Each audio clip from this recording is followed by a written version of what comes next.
요한일서의 마지막 시간입니다.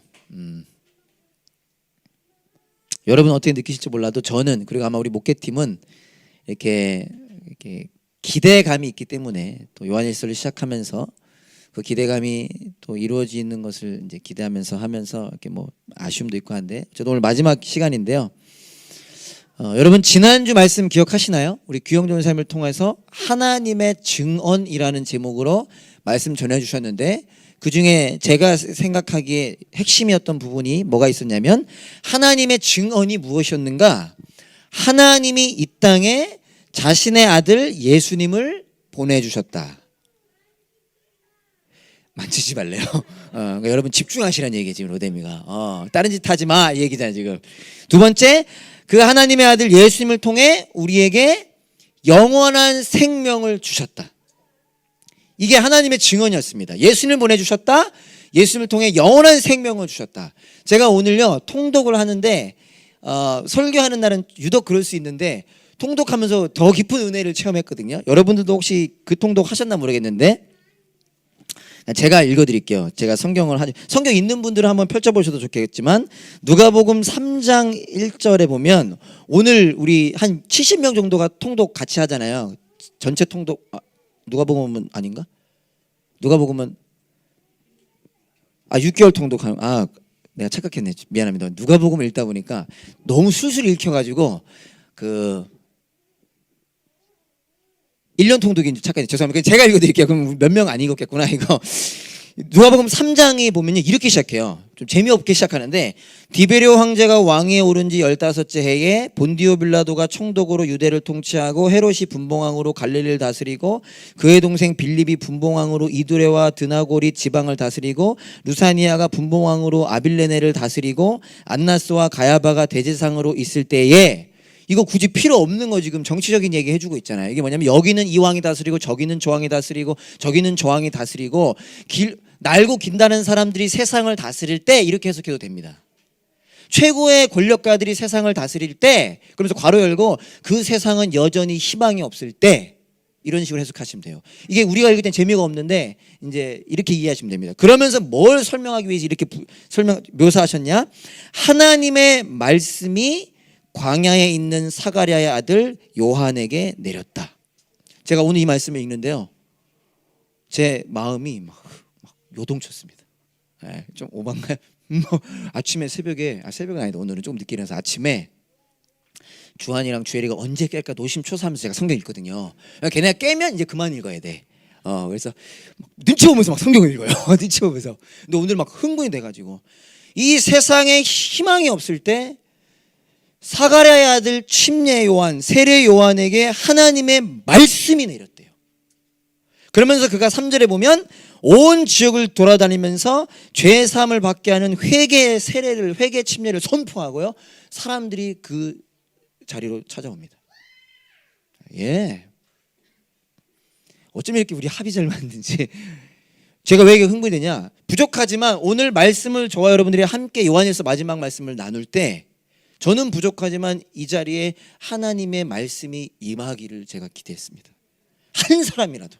12제자를 통해 온 세상이 바뀌었던 것처럼, 목사님들 앞에서 늘 그렇게 얘기하시잖아요. 한 사람만 이렇게 막, 지금 제도가 변하고 있습니다. 제도를 통해서 사람들이 도전받고 있어요. 나 이러다가 큰일 나겠다, 이런 얘기도 들린다고 해요. 제도의 마음이 움직이기 시작했어요 여러분. 먼저 된 자가 나중 되면 안 되잖아요. 우리 이 가운데 한 사람 한 사람의 가운데 하나님의 말씀이 임하실 겁니다. 그걸 우리가 붙잡고 살아내길 소망합니다. 아멘. 오늘 함께 읽은 본문에는 편지의 대상자들을 향한 요한이 쓴 편지잖아요. 요한의 마음, 요한의 마지막 당부가 담겨 있습니다. 요한이 편지를 마무리하면서, 여러분 짧은 편지잖아요. 5장밖에 안 되는 편지에서 하고 싶은 얘기 얼마나 많았겠습니까? 추려서 했을 거라고 학자들은 생각하는데, 어떻게 보면 좀 두서없는 듯 하지만 요한이 꼭 하고 싶은 말을 지금 마지막에 쓰고 있습니다. 그 말은 오늘 우리 담없는 교회도 하시는 말씀이라 생각하고 여러 가지로 정리할 수 있지만 저는 오늘 이것을 세 가지로만 정리를 해봤습니다. 그러면서 부제목으로 뭐라고 정해봤냐면 이런 공동체가 되기를 소망합시다. 제목은 오늘 우리는 예수님 안에 있다인데 내용은 이런 공동체가 되자. 이런 공동체가 되게 하소서. 이런 공동체가 되겠습니다. 어떤 공동체가 되기를 원하는가 세 가지만 나누려고 하고 오늘 말씀 후에 기도하는 시간부터 그 공동체가 되는 시작이 되기를 소망합니다. 첫째, 졸리니까 한번 따라해 봅시다.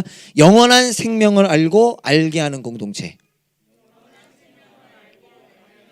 네, 요 정도면 괜찮은가 보시네요. 목소리, 머리가. 영원한 생명, 줄여서 영생을 알고 그 영생을 알게 하는 공동체. 우리를 통해 제드가 영생을 알게 되고 승윤이와 상윤이가 정말 기도 많이 하고 있죠. 지금도 많이 그래서 운동을 열심히 한다는 얘기도 있어요. 쉬지 않고 기도하기 위해서. 제드가 그걸 알고 있나 모르겠네. 그리고 제드를 통해서 또한 다른 누군가가 영생을 알게 하는 공동체. 13절 제가 한 번 더 읽어보겠습니다. 여러분 눈으로 한번 잘 따라와 주세요. 나는 하나님의 아들의 이름을 믿는 사람들인 여러분에게 이 글을 씁니다.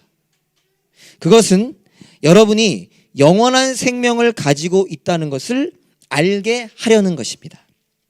요한이 요한 1서를 왜 쓰는지 그 이유가 분명하게 선명하게 여기에 나타나고 있습니다. 어떤 목적을 가지고 쓴다고 그래요? 여러분들이 영원한 생명 가지고 있다는 것을 알게 하기 위해서 쓰고 있다고 그래요. 죄송합니다. 제가 설교 첫 설교를 제가 했는데 그때 제가 나눴던 내용인데 편지의 대상이 지금 누구라고 나와 있습니까? 편지의 대상이 하나님의 아들의 이름을 믿는 사람이잖아요. 편지의 대상이. 이걸 다시 말하면 누구죠? 예수님을 믿는 사람들한테 지금 편지 쓰고 있잖아요. 여러분 예수님을 믿는 사람은 누굽니까? 더워요, 그죠? 나만 오랜만에 영원한 생명을 갖고 있는 사람이잖아요. 예수님을 믿는 사람은, 예수님을 믿게 된 사람은, 즉 지금 요한이 예수님을 믿는 사람, 다시 말해서 영생을 소유한 사람한테 지금 편지를 쓰는데 편지를 쓰는 목적이 뭐라고요? 여러분이 영생을 소유하고 있다는 사실을 알게. 제가 뭐라고까지 얘기했습니까? 우리 아내가 저한테 편지를 쓰면서 뭐라고 얘기하냐면 여보가 주한이 주혜리의 아빠예요 이렇게 편지를 쓰고 있다는 거예요. 말도 안 되는 소리를 지금 하고 있는 거죠. 영생을 이미 소유한 자들한테 편지 쓰기를 영생을 소유하고 있다는 사실을 너희들이 알기를 바란다. 즉 이것은 무엇을 의미합니까? 편지의 대상인 그리스도인들이 영원한 생명을 지금 누리지 못하고 있거나 아이러니하게도 누리지 못할 위기에 처해 있다는 것을 의미합니다. 중요한 것은 이 편지를 통해서 우리 담없는 교회가 점검해 보아야 한다는 것입니다. 우리 담없는 교회가 우리가 과연 이미 허락된 이미 소유한 그 영생을 누리고 있는가를 우리가 점검해 보아야 한다는 것입니다. 사랑하는 여러분, 영원한 생명, 영생이 무엇인가요? 한번 용기 내서 대답해 주시죠. 영생이 무엇인가요? 영원한 생명. 승윤이가 없어가지고 좀 아쉽네. 그렇다고 상윤이 시키면 미안하고. 한국 잘 도착했대요? 한국 잘 도착했대요? 연락해봤어요? 우리 교회 괜찮네. 그래도 아무도 관심 없을 줄 알았더니. 여러분 영원한 생명 영생이 무엇입니까? 복음의 핵심이 영생이라고 할 수 있죠. 우리 요한복음 3장 16절 다 같이 한번 읽어봅시다. 이 세 번역이라서 다 같이 한번 읽어봅시다. 시작. 외아들을 주셨으니 이는 그를 믿는 사람마다 멸망하지 않고 영생을 얻게 하려는 것이라. 이게 영생이잖아요. 성경에서 가장 핵심 구절을 뽑으라고 한다면 요한복음 3장 16절이라고 다 동의하시잖아요. 거기서 무엇을 얘기하죠? 예수님을 믿게 하신 이유가 영생 때문이라고 얘기하시죠. 영원한 생명 영생은요, 한번 모르시면 정립 안 되시면 지금 이 얘기라도 좀 들어보세요. 죽지 않고 영원히 산다라는 개념도 중요합니다. 우리 보통 일단 그렇게 알고 있죠. 영생, 영원한 생명, 세상에서도 말하는 게 영생이기도 한데 죽지 않고 영원히 산다라는 시간적 개념도 포함되고 중요하지만 여러분 그거보다 더 중요한 것은 관계적 개념이다. 우리 성경 공부 때는 배웠는데 관계적 개념입니다. 그게 무엇이냐? 영원한 생명이라고 하는 것은 모르겠으면 지금 외우세요. 하나님의 생명으로 옮겨지는 것을 의미합니다. 그게 추상적일 수 있지만 여러분들은 이미 경험하신 걸 텐데 하나님과의 관계로 들어가게 된 것입니다. 하나님을 모르다가 하나님을 알게 된 거고요. 하나님을 못 느끼다가 하나님을 느끼게 된 거예요. 그게 영생입니다. 이걸 다르게 표현하면 하나님을 아빠, 아버지라고 부를 수 있게 된 것이 영생입니다. 하나님을 기뻐하며 하나님을 의지하며 살아갈 수 있게 된 것이 영생이에요. 저 아이들이 우리 금요일에 와서 너무 좋은데 저 아이들처럼 살아가게 된 게 영생이에요. 뭐만 있으면 엄마 찾고 아빠 찾잖아요. 배고파도 엄마, 화가 나도 엄마, 화장실 가고 싶어도 엄마, 넘어져도 엄마. 그처럼 하나님이라고 하는 존재를 알게 되어 그분을 부르고 그분을 기뻐하고 그분을 의지하며 살아가게 된 것이 영생입니다. 그래서 여러분 영생을 누리고 있다. 무엇이죠? 하나님을 지금 부르면서 여러분들이 하나님을 느끼면서 살아가는 거예요. 아우 춥다, 아우 덥다, 날씨 좋으면 아 날씨 좋다라고 얘기하잖아요. 아무리 과묵한 사람이라도 속으로라도 얘기하잖아요. 마찬가지로 영생을 지금 누리고 있다, 영생을 소유한 지 알고 있다, 하나님을 아버지라 부르며 살아가는 것. 반대로 영생을 소유한 것을 모르고 있다, 하나님 찾지 않는 것. 문제가 있어도 하나님 찾지 않고 병들어도 하나님 찾지 않는 거죠. 이것을 우리가 정한 요한 1서의 주제로 표현해 본다면 여러분 주제 혹시 기억하시나요? 요한 1서의 주제? 아무도 기억 못 하시나요? 이거 일부러 고민하면서 정했는데 빛과 사랑 안에 서라. 진짜 아무도 모르시는 거예요? 우리 언아랑 찬일 전생만 하는 거야? 네. 요한에서 다시 다음 주부터 요한에서 다시 시작합니다. 이번 주제가 우리가 빛과 사랑 안에 서라라고 정했잖아요. 그걸로 표현해 본다면 영원한 생명이란 무엇이냐? 빛과 사랑 안에 거하게 되는 것입니다.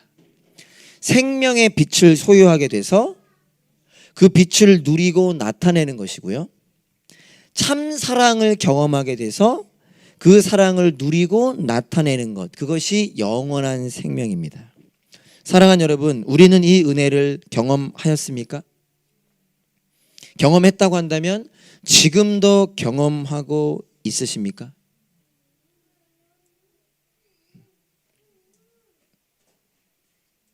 저와 여러분들이 이 영원한 생명을 가지게 되기를 소망합니다. 영원한 생명을 가지고 있다는 것을 알게 되기를 원하고요.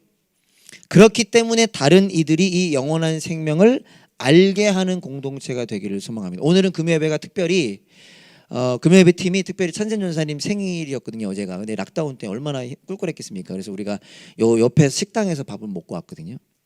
근데 아는 분이 같이 갔어요. 근데 그 아는 분 한 분이 있다라는 이유로 저희가 막 서비스를 막 음료수도 서비스 받고 막 치킨도 서비스 받고 막 그리고 막 너무 친절하게 해주시는 거예요. 기도할 때 옆에서 막 기다려주시고 오히려 막 죄송해하시고 제가 너무나 감사하더라고요. 왜냐하면 원래 내가 받을 게 아닌데 저는 돈 낸 만큼만 먹어야 되는데 이것도 주고 막 4접시를 서비스를 주셨어. 그래서 막 배가 부른데 하나 더 먹었어요, 제가. 그리고 막 음료수도 막 플럼 에이드 막 전쌤이랑 플럼 에이드 그거 원샷 했다고 찬쌤전사 한 꾸지람 듣긴 했는데 받지 않을 걸 받아서 제가 얼마나 감사한지 지금도 그 얘기 하잖아요. 근데 여러분 영원한 생명 예수 그리스도 그분의 죽으심으로 인하여 우리가 하나님 안에서 살게 됐다라고 하는 영원한 생명이 추상적으로 우리에게 다가오는 것이 아니라 정말 나에게 소유된 것이라고 한다면 여러분 우리의 삶은 반드시 변화될 것이라는 것입니다. 여러분 팀켈러 목사님이라는 분 알고 계시나요? 많이 들어보셨죠? 그분이 3년 전쯤에 췌장암 말기 선고를 받으셨습니다. 제가 듣기로도 췌장암은 거의 살기 힘들다라는 암이잖아요. 근데 이 팀켈러라는 목사님이 정말 이 시대 가장 존경받는 분 중에 한 분이라고 표현되는 분인데 그분이 뭐라고까지 표현하셨냐면 겸손하게 표현하시긴 했지만 그분이 췌장암 선고받기 조금 전에 책을 출간하셨는데 그 책이 죽음에 대한 책이었습니다. 근데 이분이 뭐라고 얘기하시냐면 자기가 오랜 시간 동안 고민하면서 적었던 정말 귀한 책이거든요. 꼭 읽어보시면 좋겠는데 그 죽음에 대한 책을 썼는데 자기가 췌장암 말기 선고를 받고 나니까 그 책을 쳐다도 보기 싫더라는 거예요. 자기가 못 읽겠, 자기가 쓴 책인데 못 읽겠더라는 거예요. 무슨 내용을 썼는지 자기가 알잖아요. 못 읽겠는. 그만큼 죽음이라는 것이 두렵고 무섭기도 하고 심지어 이제 가장 큰 것 중에 하나가 자기 아내를 두고 죽을 수 있다라는 생각이 자기를 힘들게 했다는 표현을 쓰셨거든요. 수많은 사람들에게 위로하셨던 그분이 정작 본인이 죽음 앞에 서니까 그만큼 죽음이라고 하는 것이 크구나를 느끼셨다는 거예요. 그러나 그분이 3년이라는 시간이 지난 다음에 최근에 다시 뉴욕타임즈와의 인터뷰를 제가 기사를 통해서 보게 됐는데, 영어였는데 제가 이렇게 가지고 왔거든요. 그분이 이렇게 말씀하셨습니다. 처음에 암 선고를 받았을 때 힘들고 어려웠습니다. 그러나 3년이 지난 지금 이때 부활절 기간에, 그때 부활절 즈음에 인터뷰를 했거든요. 저는 그 어느 때보다 하나님 안에서 행복하게 보내고 있습니다.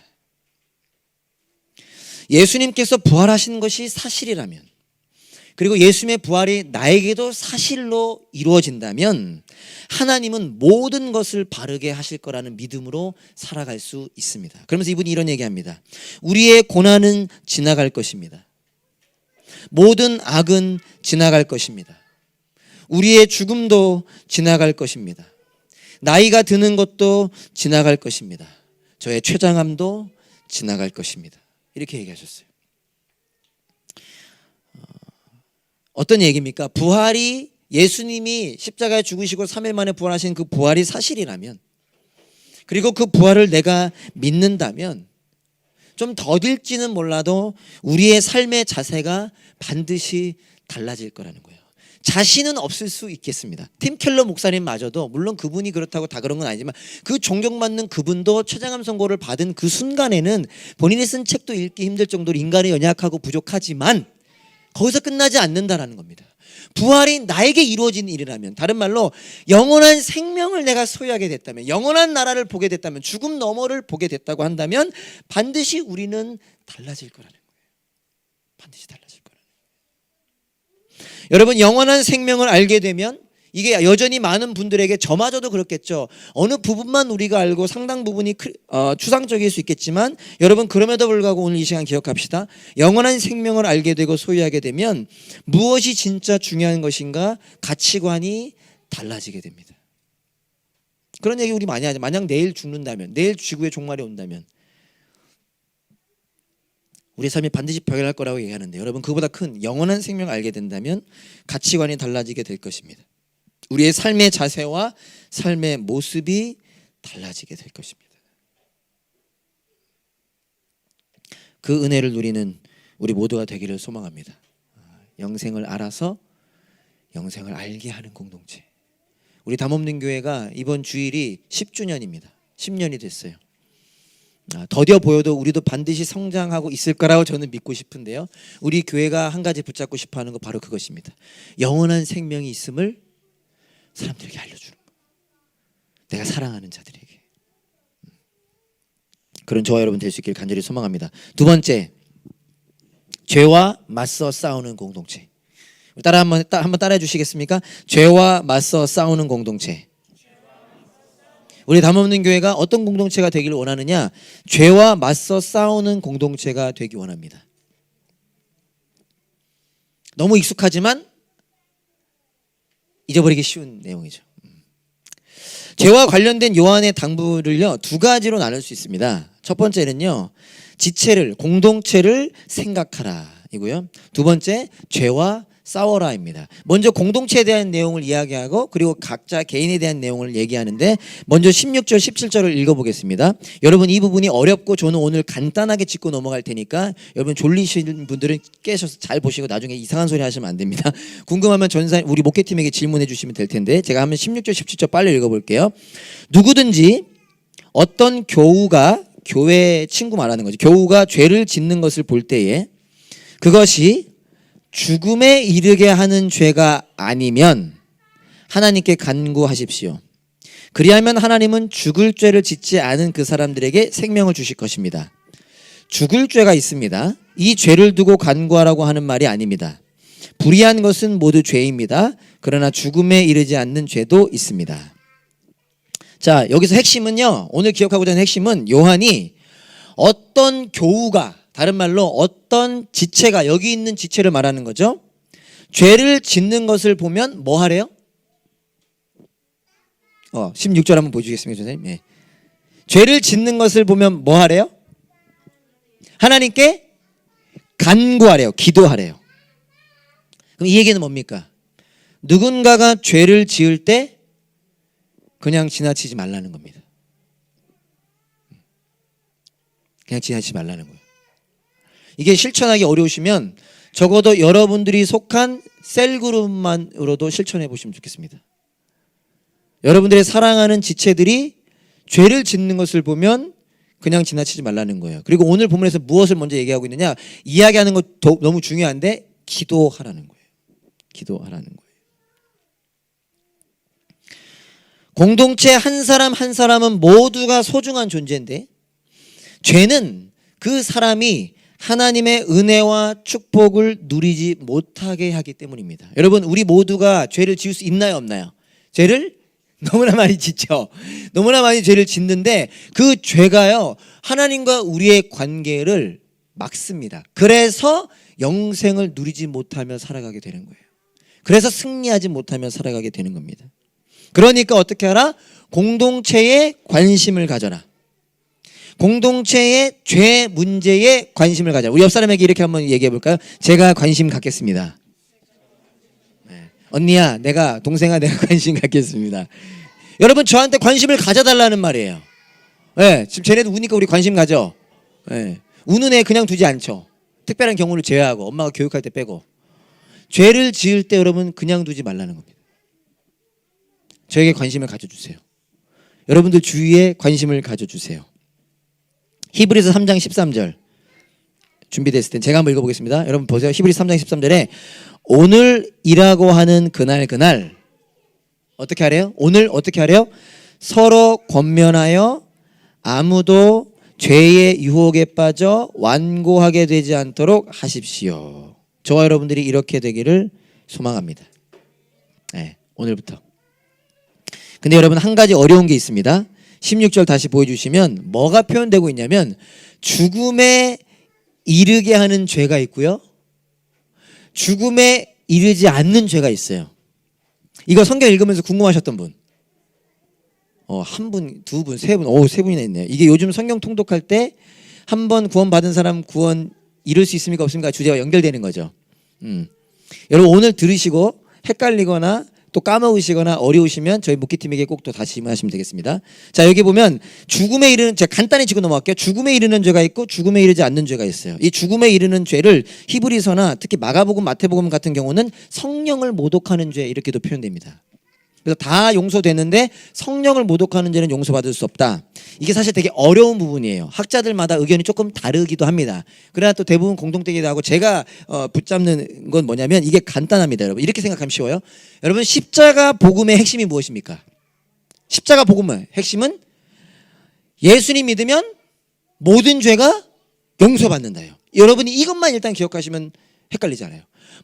예수님 믿으면 모든 죄가, 누구의 죄든 예수님 믿으면 용서받는다. 자, 그러면 반대로 뭐라고 표현할 수 있을까요? 예수님 믿지 않으면 용서를 못 받죠. 다시 여러분 좀 헷갈려요. 자, 십자가의 복음, 불변의 법칙이 뭐가 있느냐? 예수님 믿으면 모든 죄, 여러분들의 과거, 현재, 미래의 죄까지 다 용서받아요. 근데 예수님 안 믿으면 용서받지 못합니다. 예수님 십자가에 돌아가셨어도 예수님 안 믿으면 용서받을 수 없어요. 즉 죽음에 이르게 하는 죄란 무엇이냐? 예수님을 거부하고 예수님을 믿지 않는 것을 의미합니다. 쉽죠? 이렇게 생각하면. 특별히 요한 1서 문맥을 통해서 좀 더 살펴본다면, 자, 여기서 또 잘 들으셔야 돼요. 예수님을 믿는 자들이 죄를 지을 수 있어요? 없어요? 죄를 지을 수 없기를 바라지만 죄를 지을 수 있습니다. 예수님 믿어도 죄를 지을 수 있습니다. 근데 그들이 회개하면 어떻게 돼요? 용서받아요. 예수님 믿는 자들도 물론 성장해 감에 따라, 성숙해 감에 따라 죄 짓는 것들이 줄어들고 안 짓게 되고 다 바뀌게 되지만 여전히 우리는 연약해서 완성된 그날까지 갈 때까지는 우리를 죄에 넘어지기도 합니다. 그러나 우리가 회개하면, 자백하면 용서를 받아요. 그런데 요한 1서 2장 19절 그냥 안 가겠습니다. 그 앞에서 우리가 이미 나눴는데 거기에 보면 요한 1서 공동체에 어떤 사람들이 있었느냐 이렇게 표현해요. 우리에게서 나간 사람들. 여러분 어렵나요? 네, 듣고 넘어가세요. 우리에게 속한 줄 알았는데 속한 자들이 아니었던 사람들이 있었다라고 요한이 소개합니다. 우리에게 속한 줄 알았는데 같이 예배 드리고 있어서 우리랑 같이 예수님 믿는 사람들인 줄 알았더니 우리에게서 나간 사람들이 있었다라고 표현합니다. 즉 그들은 누구였느냐? 예수님을 믿는 척겠지 예수님을 믿지 않았던 사람들인 거죠. 그리고 예수님만이 구원자이심을 거부하고 반대한 사람들이었습니다. 뭐가 중요하냐? 예수님만이 구원이라는 사실을 반대하는 거예요. 그러니까 예수님 믿는다고 표현하지만 다른 것도 믿고 저것도 믿고 저것도 믿는 거예요. 구약에 보면 이스라엘 백성들이랑 이방 사람들처럼. 그러니까 예수님만이 길이요 진리요 생명이라고 하는 것은 반대하는 것이고 그러면서 나간 것이죠. 영지주의자들의 주장에 영향받아서. 그런 자들은 용서받을 수 없다라는 이야기입니다. 뭔가 특별한 죄가 있다라는 게 아니에요. 그런 자들은 결국 예수님을 거부하고 믿지 않는 사람, 믿는 척했지만 결국 가짜였던 사람들은 용서받을 수 없는 그들이 곧 죽음에 이르는 죄인 것입니다.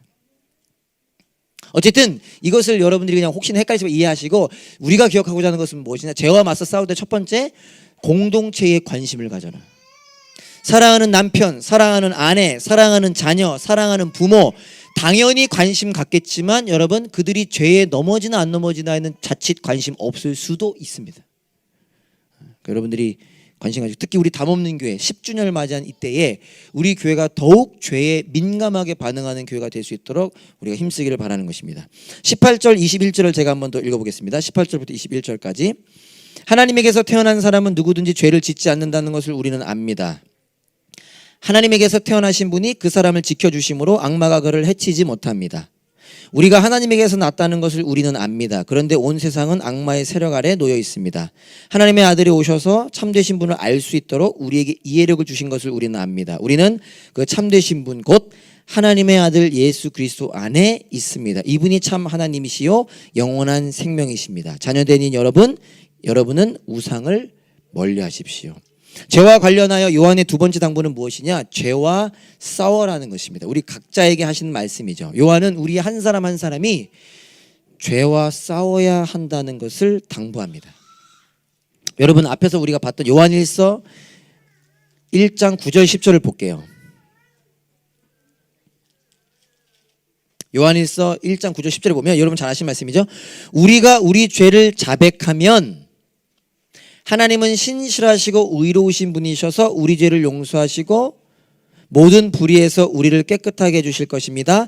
우리가 죄를 지은 일이 없다고 말하면 우리는 하나님을 거짓말쟁이로 만드는 것이며 하나님의 말씀이 우리 속에 있지 아니하면서. 여러분 이걸 자세히 보세요. 이 말씀은 무엇을 반증합니까? 우리가 우리 죄를 자백하면 우리가 죄를 지은 일이 없다고 말하면 이건 뭘 반증해요? 우리는 다 죄 짓는다를 반증하는 거잖아요. 그걸 지금 전제로 깔고 있는 거잖아요. 너희들 다 죄를 짓는 존재야. 연약하니까. 여러분 오해하지 마. 죄 지어도 괜찮다는 얘기하는 거 아닙니다. 연약해서 죄를 짓는데 자백하면 용서해 주시고 없다 하면 거짓말쟁이다. 이 얘기잖아요. 이거 반증이잖아요. 그렇기 때문에 여러분 오늘 본문 전생에 오늘 많이 왔다 갔다 하는데 본문 18절을 다시 보여주시면 오늘 본문 18절을 보여주시면 하나님에게서 태어난 사람은 누구든지 죄를 짓지 않는다는 것을 우리는 압니다. 그럼 이건 어떻게 해석해야 되는 거예요? 그럼 죄를 안 짓는다고 하는데 이런 것 때문에 여러분 헷갈리죠. 아까 걸 제대로 이해하고 있으면 이것도 이해하게 되죠. 우리는 죄를 지어서 자백해야 되고 하나님 앞으로 나아가야 됩니다. 그렇다고 한다면 오늘 지금 18절 하나님이 태어난 사람 죄를 짓지 않는다는 말은 무엇이에요? 우리가 죄를 전혀 짓지 않는 완벽한 사람이라는 뜻이 아니라 죄를 여전히 지을 수 있는 연약한 존재이지만 죄와 싸워 승리할 수 있는 사람이란 뜻입니다. 5장 18절은 다시 뭐라고요? 죄와 싸워 승리할 수 있는 존재라고요.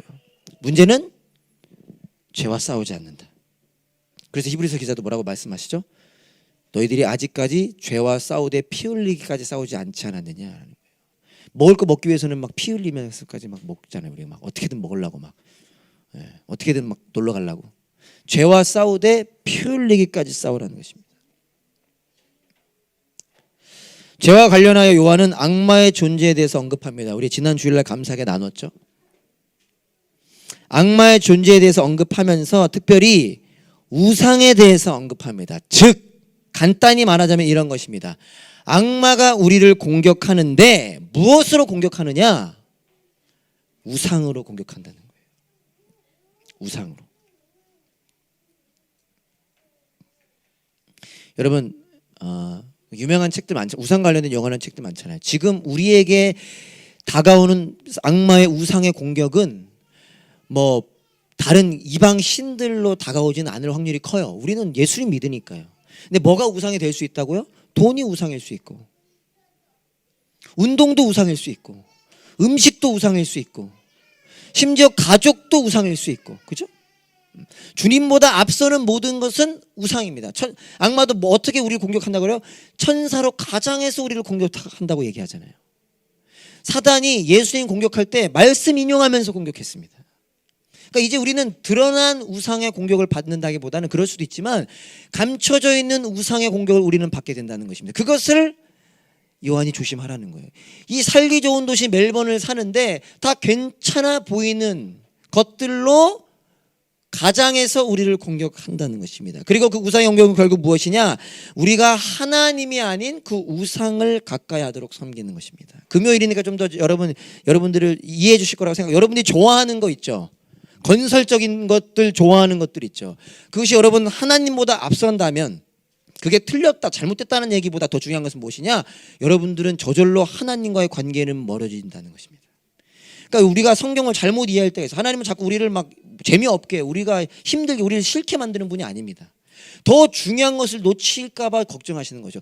내가 아무리 건설적인 거라 하더라도 그것을 내가 더 좋아한다면 하나님보다 앞서게 된다면 문제는 우리가 하나님보다 앞서지 않을 거라고 착각한다는 건데 결국 하나님과의 관계는 끊어지고 우리는 죄에서 넘어지며 너무나 당연히 우리가 누려야 할 영생을 누리지 못하며 살아가게 된다는 것입니다. 오죽하면 요한일서의 저자가 편지로 그 내용을 쓰고 있겠습니까?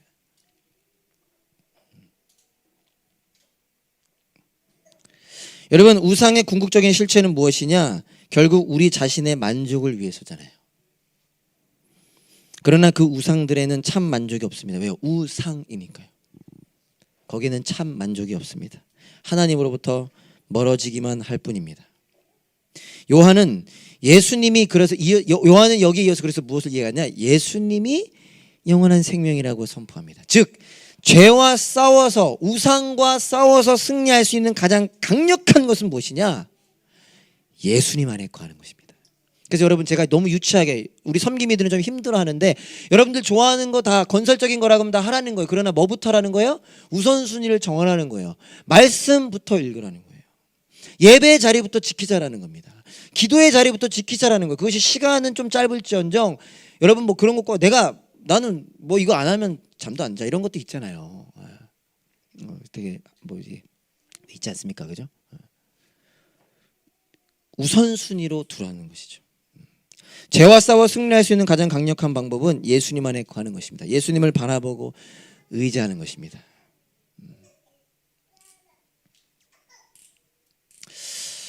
우리 요한복음 4장 14절 다 같이 한번 읽어보겠습니다. 요한복음 4장 14절 다 같이 한번 읽어볼까요? 시작. 물을 마시는 사람은 영원히 목마르지 아니할 것이다. 내가 주는 물은 그 사람 속에서 영생에 이르게 하는 샘물이 될 것이다. 사마리아 여자에게 하신 말씀이죠. 내가 주는 물을 마시는 자는 영원히 목마르지 아니할 것이다. 여러분 오늘부터 다시 한번 시작해 보지 않으시겠습니까? 꼭 시간과 양은 보다는 여러분 한 절이라도 하루의 시작을 말씀으로 한번 시작해 보시죠. 하루의 마무리를 한번 말씀으로 시작해 보시죠. 장을 보러 갈 때 저는 제가 장 볼 때 가장 공격을 많이 받거든요. 목소리 도대체 장 볼 때 어떻게 공격받으시죠? 저는 그래요. 저는 그렇습니다. 장을 보러 갈 때 저는 말씀 외우면서 갑니다. 너무 유치한가요? 괜찮아요. 저는 어제도 장을 잠깐 봤거든요. 건전지 사러 갔는데 건전지 사다가 시험 될 뻔했어요. 어쨌든 왜 시험 들었을까 궁금하신 분들은 나중에 따로 카톡 하시면 제가 알려드릴게요. 근데 제가 어떻게 하냐면 내가 그리스도와 함께 십자가에 못 박히겠다. 진짜 저 이렇게 하면서 가요. 어제 건전지 사려고 다이소 그다음에 우럴스 못 갔구나. 저기 오피스 이렇게 갔는데 가면서 제가 말씀 외우면서 갑니다. KT마트 어제 잠깐 갔다 왔거든요. KT마트 가면서 말씀 외우면서 가요. 그러니까 제가 자랑하는 게 아니라 저는 그게 부족하다는 건데 여러분들이 하루의 시작과 끝을 말씀으로 한번 해보시죠. 그리고 기도를 해보세요. 직장 생활 가운데 한번 잠깐 브레이크 타임에 커피만 마시지 마시고 한번 잠깐 기도해 보시죠. 제가 성경 공부반에 이렇게 권면했습니다. 알람 설정을 한번 해보자. 알람. 그래서 알람이 울리면 예전에 차인표 씨가 그런 말을 했다 그래요. 저는 직접 듣지 못했는데 알람만 울리면 펄프기를 했대요. 그분이 하루에 1000개 하는 게 펄프기 목표나. 그래서 그분은 진짜 그렇게 얘기했대요. 아무리 내가 귀한 손님을 만나더라도 그분한테 excuse me 하고 펄프기를 했대요. 믿거나 말거나. 근데 진짜라고 누가 그러더라고 보고서. 여러분 알람 설정 한번 한 주만이라도 그렇게 한번 살아보시죠. 알람을 설정하고 알람이 울릴 때 예수님을 바라보는 겁니다. 예수님을 생각하는 거예요. 그분의 십자가와 부활을 생각하는 겁니다. 지금 내가 살아가는 이 세상이 실제가 아니라 나에게 허락하신 하나님 나라가 실제임을 다시 한번 묵상해 보시기를 소망합니다. 예, 전세만 하면 전세만 하게 생겼네. 그렇게 죄와 맞서 싸워 승리하는 우리 담없는 교회 될 수 있기를 간절히 소망합니다. 아멘. 마지막 세 번째입니다. 마지막 세 번째, 기도하는 공동체. 한번 따라해 주시겠습니까? 기도하는 공동체. 영생이 있음을 알게 하는 공동체가 되기 위하여, 죄와 맞서 싸워 승리하는 공동체가 되기 위하여 우리에게 반드시 필요한 것, 기도하는 공동체. 너무 뻔한 것이라 길지 않게 기도하는 것이 중요하니까 성령님을 의지하면서 간단히 말씀 선포하겠습니다. 14절 15절 한 번 더 읽어볼게요. 우리가 하나님에 대하여 가지는 담대함은 이것이니. 여러분 하나님에 대한 담대함 있으신가요? 곧 무엇이든지 우리가 하나님의 뜻을 따라 구하면 하나님은 우리의 청을 들어주신다는 것입니다. 우리가 무엇을 구하든지 하나님이 우리의 청을 들어주신다는 것을 알면 우리가 하나님께 구한 것들은 우리가 받는다는 것도 압니다. 여러분 기도는요, 하나님의 자녀들이 누릴 수 있는 특권입니다. 겸허하게 한번 받아주세요. 하나님을 아는 자들은 기도합니다. 연약해서 못할 수 있지만 반드시 기도하게 됩니다. 왜요? 하나님을 알기 때문에. 그분은 응답하신다는 사실을 알기 때문에. 여러분 혹시 아직 그 고백이 없으신가요? 그러면 괜찮습니다. 오늘부터 다시 기도하세요. 히브리서 11장 6절에 이런 말씀이 있습니다. 믿음이 없이는 하나님을 기쁘게 해드릴 수 없습니다. 하나님께 나아가는 사람은 누가 나아가느냐? 하나님이 계시다는 것과 하나님은 자기를 찾는 사람들에게 상을 주시는 분이라는 것을 믿어야 합니다. 즉 하나님이 살아계신다는 사실을 믿는 자는 기도한다는 거예요. 여러분 어떤 일 겪으면 누군가에게 연락하시잖아요. 저희 교회 요즘에 아프면 한쌤이한테 약사에게 어린 선생님 누구에게. 여러분 당연한 거잖아요. 어제도 바비땀 모임에서 어디 근육통 있는 친구가 우리 상윤이한테 상담 요청하더라고요. 왜? 당연해요. 근육통 전문이니까요. 저도 어디 아프면 상윤이한테 부탁할 생각입니다. 외상으로 부탁하지. 예, 맞죠? 저 이빨 아프면 제프한테 연락합니다. 안 그래도 성리 항상 안 그래도 저도 보통 잘 못해요. 근데 이렇게 자꾸 하라고 하니까 이제 하는 건데, 여러분 너무 유치한 일일지 모르겠지만 특별한 경우를 제외하고 하나님을 안다면, 그분이 우리의 아버지라는 사실을 안다면 우리는 기도합니다. 우리 교회가 그러지 못하고 있다면 그 일을 위해서 기도하기 원합니다. 기도하면 하나님의 살아계심과 일하심을 경험하게 됩니다. 내가 어떻게 할 수 없는 일을 만날 때 기도해요. 아내가 아플 때 기도합니다. 아이들이 아플 때 기도해요. 제가 해결할 수 없는 일을 만날 때 기도합니다. 책임감에 짓눌릴 때 기도해요. 섭섭한 일이 생길 때 기도합니다. 왜요? 그분만이 나의 모든 문제를 해결해 주시다는 사실을 조금이나마 알기 때문에. 그래서 어떻게 살아갈 수 있는가? 저는 연약하고 부족하고 힘도 없고 사람들 앞에 떳떳하게 어깨에 힘 주고 살아가지 못하더라도 하나님 앞에 담대함으로 살아갈 수 있게 되는 것입니다. 기도와 관련하여 한 가지 기억해야 될 것이 있죠. 하나님의 뜻을 따라 구해야 한다는 것입니다. 그래서 오늘 본문에서는 뭐라고 얘기하냐면, 여러분들 무엇이든지 하나님의 뜻을 따라 구하면 우리의 청을 들어주신다. 여러분 하나님 뜻 따라 구하지 않아도 다 들어주세요. 일단은 오해하시면 안 되는데 yes, no, 무답 이것도 다 정답이라고 우리 뭐 공식적으로 알잖아요. no도 응답이고 무응답도 응답이잖아요. 근데 오늘 본문에서는 뭘 얘기하냐? 하나님의 뜻을 따라 구하면 그거 무조건 응답받는다. 근데 특별히 오늘 본문에서 하나님의 뜻을 따라 구하는 건 뭘까요?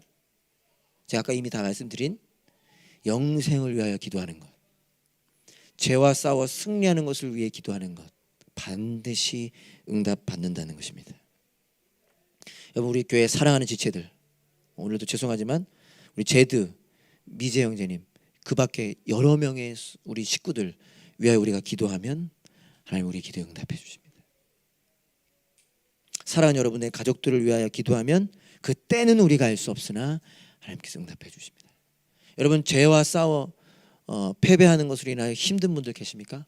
우리 모두의 고백일 텐데 기도하면 반드시 응답해 주십니다. 하나님은 우리의 기도를 통해 일하기를 원하시는 것입니다. 기도하는 저와 여러분 될 수 있기를 간절히 소망합니다. 말씀을 마치겠습니다. 이번 요한일서 주제가 빛과 사랑 안에 서라였습니다. 서라, stand. 여러분 기억하시나요? 이게 무슨 용어라 그랬죠? stand firm. 지난 주일 좀 지났구나. 여러분 지났구나. 네. 이게 전쟁에서 사용되는 군사 용어라 그랬죠. 로마 군인들이 그들을 공격하는 모든 적들로부터 자기의 자리를 지키는 것에 쓰였던 단어가 stand firm 이라는 단어였습니다. 빛과 사랑 안에 설 때 우리는 우리의 자리를 지킬 수 있습니다. 빛 안에 거하십시오. 사랑 안에 거하십시오. 다른 사람들은 그렇게 살지 않더라도 우리는 다시 일어나서 주님 안에 서기를 간절히 소망합니다. 그럴 때 영생을 알게 하고 죄와 싸워 승리하는 저와 여러분들의 삶이 될 줄 믿습니다. 우리 함께 찬양합시다.